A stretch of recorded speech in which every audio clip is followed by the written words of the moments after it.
This painting was donated to the New Orleans Museum of Art in 1972.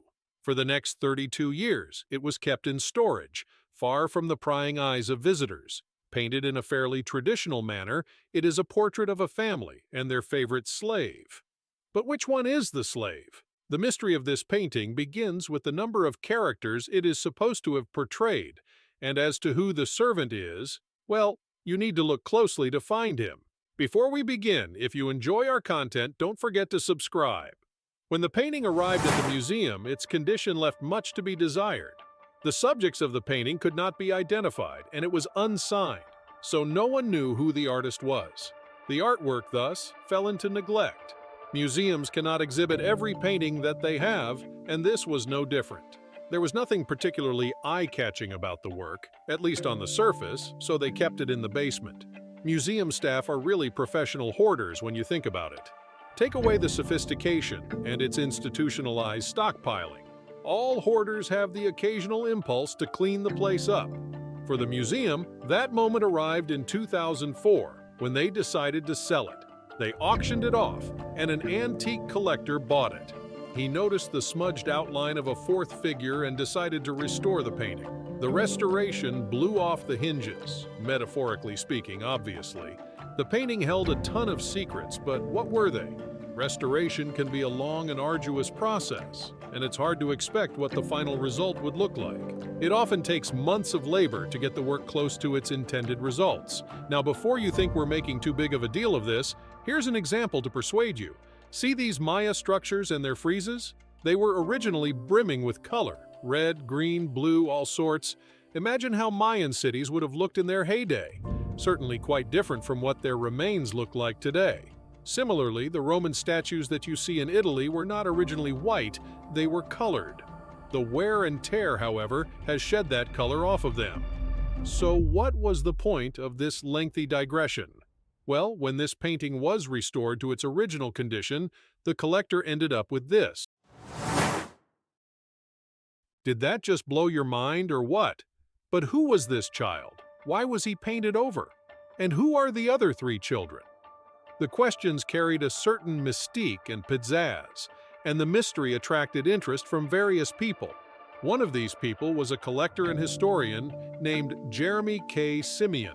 While parsing through online listings, he saw the two different versions of the painting, prompting his interest in the work. Intrigued by the sight of the child, he began his search. In 2021, he bought the painting and hired Craig Crawford, a painting conservator, to restore the painting further, bringing it as close as possible to its original glory. But what about the children, you ask? Well, to untangle that knot, he reached out to another historian, Katie Morlis Shannon, who specializes in unearthing documents and personal histories. Since we are talking about pre-Civil War, pre-abolition times, the boy in the background was obviously a domestic slave. Anyone could have guessed that. But that still doesn't tell us anything about him or the family he served. Thankfully, we have historians who use information like that and dig into the nitty-gritty world of old records. Shannon traced the individuals to the Frey family. Frederick Frey was a 19th century merchant and banker in New Orleans. The portrait captures his three children, Elizabeth Leontine and Frederick Frey Jr., with the mixed-race servant in the background. The boy was called Bélizaire, and his inclusion in the painting is fascinating because he is a rarity in American art. How so, you ask? Because he is one of the very few African-American subjects from the era to be portrayed in a naturalistic style. But why include him in the picture, only to exclude him later? Seems like an awful lot of hassle. Seems like we've got some more digging to do. It turns out that the family bought Bélizaire and his mother, Sally, in 1828. The kid was 6 years old at the time. According to reports, the family's French Quarter mansion extended a sense of camaraderie, even to the servants, as much as it could have anyway. They employed a number of servants.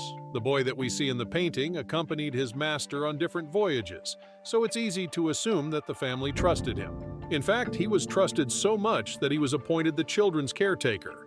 The portrait shows a soft corner for him by rendering him beside the family children, but there's a blatant sense of irony here.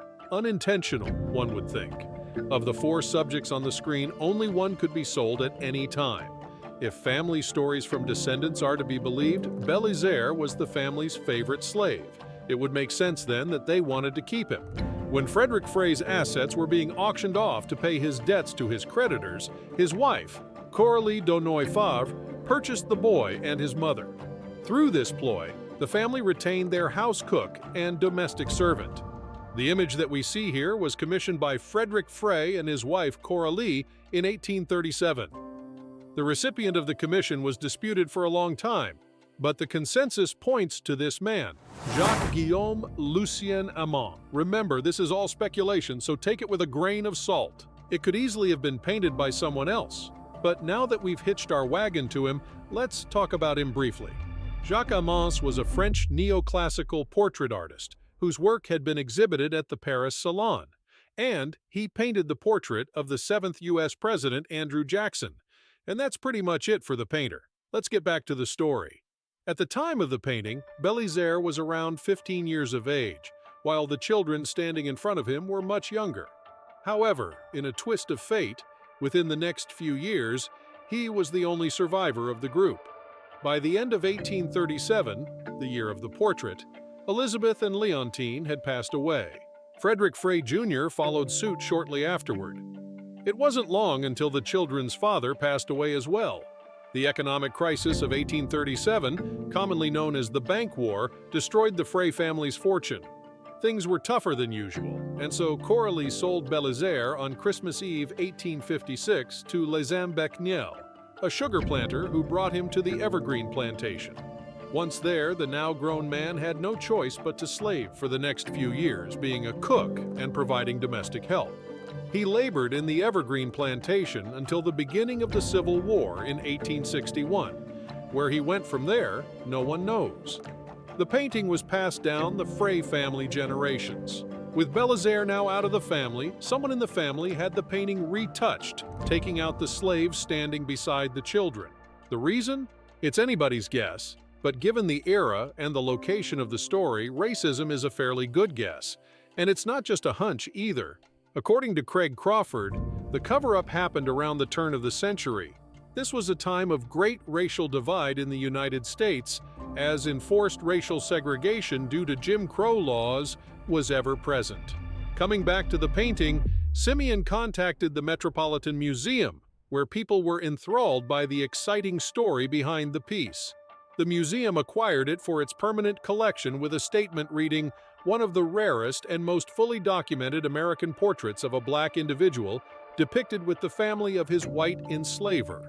Titled Bélizaire and the Frey Children, it is a work that may not be appreciated for its aesthetic merits, but for the socio-political discourse that surrounds it.